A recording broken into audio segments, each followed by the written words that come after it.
Air Jordan 38 Fundamental.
Alright YouTube, what's up? It's another quick pickup video for you here today, and we have the Air Jordan 38 in what they're calling the Fundamental colorway.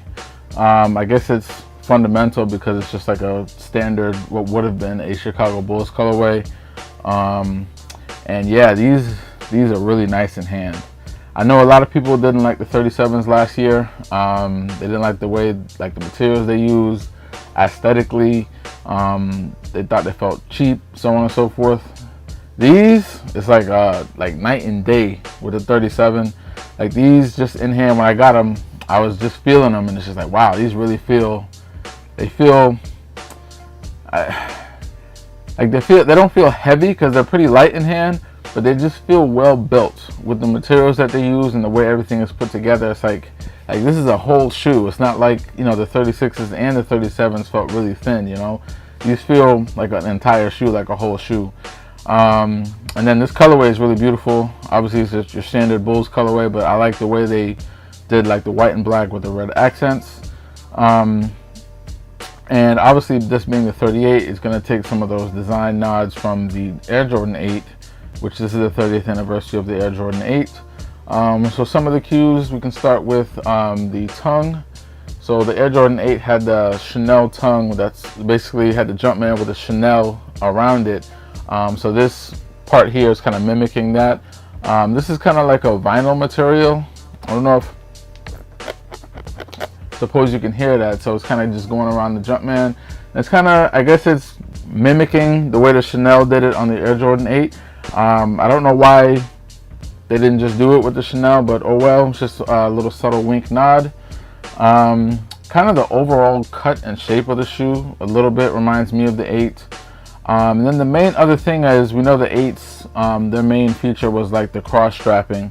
Thank God they didn't put the cross straps on these, but what they did do was they basically incorporated the plate into like a cross strap feature. So basically it'll start here on the side, on both sides, and then they do cross over on the bottom, and they're calling it the X plate. Supposed to be inspired by the way Michael's footwork and the way he would set up his turnaround fadeaway. And to me, I think it's a great way to wink nod at the Air Jordan 8, and then also do it in a way that's functional and not just, you know, some silly gimmick.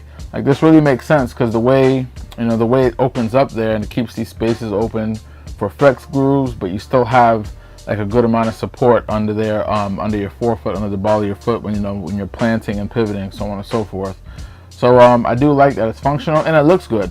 It looks really good. I always like when a shoe looks, where you can see the tech in the shoe. That was one of my favorite things with, you know, the 34, the 35, and the 36 with the Eclipse plate. I love that, you know, you could see that tech. And then the other parts of the shoe, I mean, those are the main nods to the 8. It's pretty much just that. It's pretty, they didn't go too far with it. I know we're getting a aqua colorway. I think that's the only like Air Jordan 8 colorway that they're bringing over. So that'll be another nod as well. And then they used as far as the materials, they use like a synthetic leather. This white is a synthetic, but it's like a really nice synthetic. So it's thick, it's soft. Like as you can see, when I pinch it, you can see those wrinkles in it. So even though it's a synthetic, it is soft. It does feel like it's light. It's not too heavy. It does seem like it'll hold up to scuffs pretty well as leather can hold up in general. And then we have a nylon tongue, which is a subtle nod to the 8 as well. The 8s did have a full nylon booty, but this is just the top of the tongue is nylon, and then you've got some cuts, some triangular openings down in the tongue for extra breathability. And then they've gone away from the Leno weave, and we have like this, I don't know exactly what they're calling it, but it's like a woven weave per se. And it's open to the inside of the shoe, but then there is like the tongue is attached with two strands here, so it's attached. So that's what you're seeing here, but you're seeing directly through to that white, and then there's a small opening where you can see all the way through here. So it feels good in hand, feels pretty sturdy. From what I hear from some of the reviews I've seen, that it actually it's not super tight, so as you're moving, like you can feel it hugging your foot, but it'll move with your foot as well. So that seems like a good functional design where it's both supportive and it'll be breathable at the same time. And then moving up towards the ankle, we basically have a synthetic up here with lots of embroidery designs in it. Of course, the original 8 in the black colorways at least were a synthetic, which was Durbuck. And I believe it's on one of these sides. Either this side right here in the mid portion or this side in the mid portion has 41 like lines in it to represent Michael Jordan in the 93 finals wearing the 8s. He averaged 41 points for the series. And then we have 3 diamonds on the medial side on this side, which represents that 3rd championship.